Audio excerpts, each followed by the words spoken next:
In this video, I'm going to explain why you need to understand and use pivot notes in piano. So without further ado, let's jump right in. Hey guys, welcome back to the channel. So today we're going to talk about pivot notes in piano, also called anchor notes sometimes.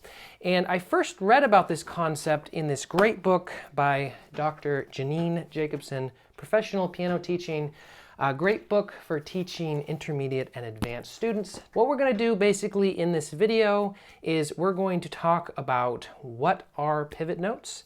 We're going to talk about why they're helpful, and we're going to talk about how to use them. And I'm going to use two examples to show you kind of how they work. And then at the end of the video, we're going to discuss how to know when to pivot, when to leap, or when to shift and just move the hand to a new position. And so that's probably the most important part of the video, so make sure you watch all the way to the end. Okay, so first of all, what are pivot notes? Okay, so in piano, pivot notes are basically, or anchor notes as they're also called, it's basically a note that we can sort of anchor one finger as we sort of pivot on that finger and move up and down the keyboard, and it looks like this, okay?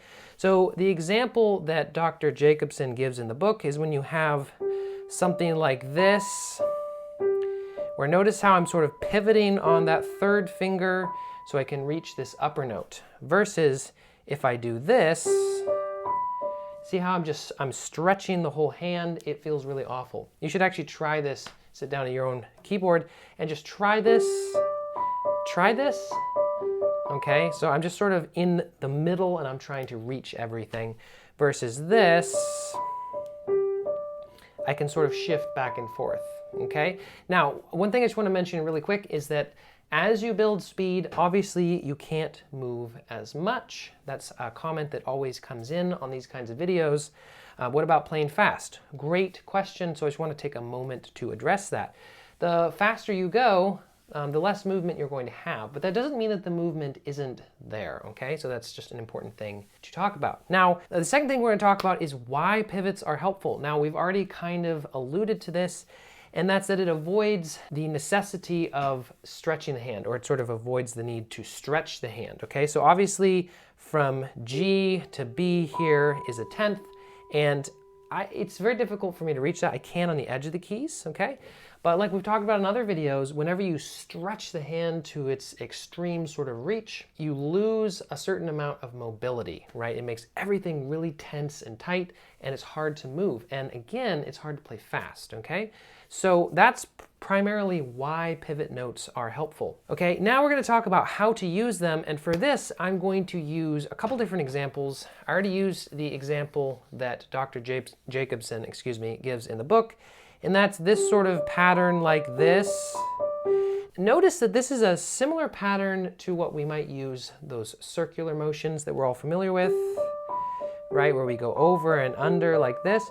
But what you'll notice about this is that if we do too much circular motion, it starts feeling actually a little bit more difficult, and it starts feeling kind of uncontrolled, okay? So because we're going up this large interval and then immediately back down, it's actually easier to use less circular motion and more of just that pivot motion. So there's going to be times where we're going to want to use more circle motion or less circle motion. Another example would be the Chopin Opus 25 number 1, where we have this thing in the left hand. So what you'll notice is that I can play this without any circular motion.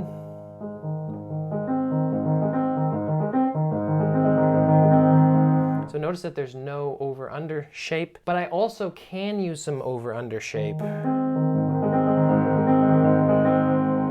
And neither one is necessarily correct or incorrect. There's just different ways of approaching that, okay? I prefer to use a little bit of over-under shape because I feel like it makes me feel more secure, and it forces my arm to actually move with me more. Versus in the example that Dr. Jacobson gives in the book, if I use too much over-under shape, I feel like my arm is moving too much, and by the time I get to this note, my arm is over here, but it needs to be here, because then I have to immediately go back to this note. So the situation sort of dictates how you're going to do that, which brings us to the final point, probably the most important point, which is to understand when to pivot, okay? When to do this, when to leap, when to just move and shift, sort of leap to that new position, and when to just shift and have sort of like micro little movements as you just slowly shift up the keyboard. I hope that makes sense, okay? So I have a couple different examples here for this, okay? So the example that I'm going to use here is Melody in F by Rubinstein, and this is an arranged version that I use for teaching, but it's a really nice arrangement, and I thought this would work pretty well. Most of you are probably familiar with this.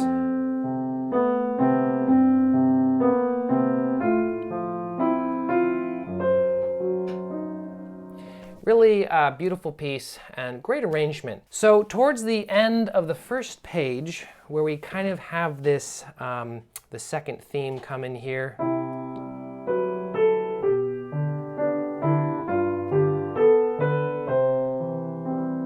So I want to mainly take a look at the left hand there, and you'll notice in the scores I have a couple different notes here. So this first part here, obviously I'm in one position, and I like to just kind of lift and sort of hop or sort of shift down to here. And then I'm going to shift, or actually rather, sorry, pivot. I mean, I'm sort of shifting, but I'm pivoting really. Right, so I use my middle finger here on D to pivot up here. And then pivot down here.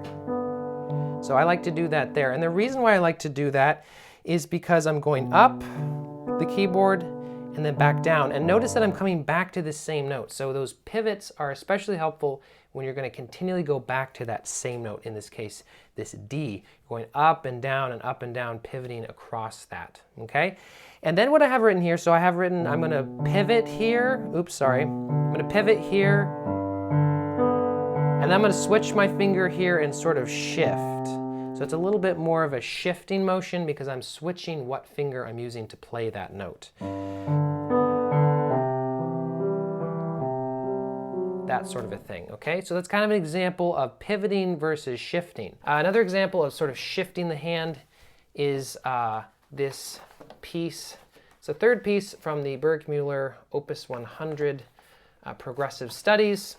And we have this opening line where we go,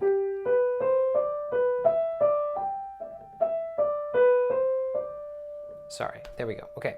So what you'll notice is that I don't stay in one static hand position, okay? I have to move up and down the keyboard, okay? There's not really any note that I'm using to pivot. Again, if we think of that thing that I mentioned, okay, when we continually go back to the same note, okay, so like in this example, I keep going back to that D, or in the left hand. In the Rubinstein, I keep going back to that D and I can pivot across. Here, there's nothing like that. So I have to sort of shift and switch fingers, and then I have to shift around, okay? But we still want to make sure that we're moving. So notice that I'm in a different spot. I'm not just sort of staying in the same spot. See how I'm sort of not moving very much? I still want to make sure, that I'm shifting around. And then for the most part, leaps, I don't need as much explanation. When you have to move a large distance, okay, you have to leap, okay? But let's look at this in a little bit more context here, this Rubinstein example. So if I go back to the very beginning, I could do one of two things. I could pivot, looking at the left hand here, I could pivot here if I wanted to. It feels kind of stretchy, and it feels like sometimes it's a little bit hard to control certain notes. So what I might do, and what they actually suggest, is to leap here, leap up and down in the left hand, and this feels much better to me, and I think that's why they say that, okay? So a lot of times, like we talked about with the pivot versus circular motion, you could do one or the other, and you just have to experiment with both and determine which makes more sense. In general, I would say that if it feels stretchy, feels tense and tight in the hand, then it's going to be better to just release the note and move to a new position, etc. So hopefully you can see from these different examples how to determine when to shift, when to pivot, when to just release the keyboard and just leap. And it's really important to be able to distinguish these things because that's going to help you navigate through complicated repertoire a lot easier, and it's also going to help you avoid tension and muscle fatigue. So if you have any questions, make sure and put those in the comments down below. Thank you guys so much for watching, and I'll see you next time.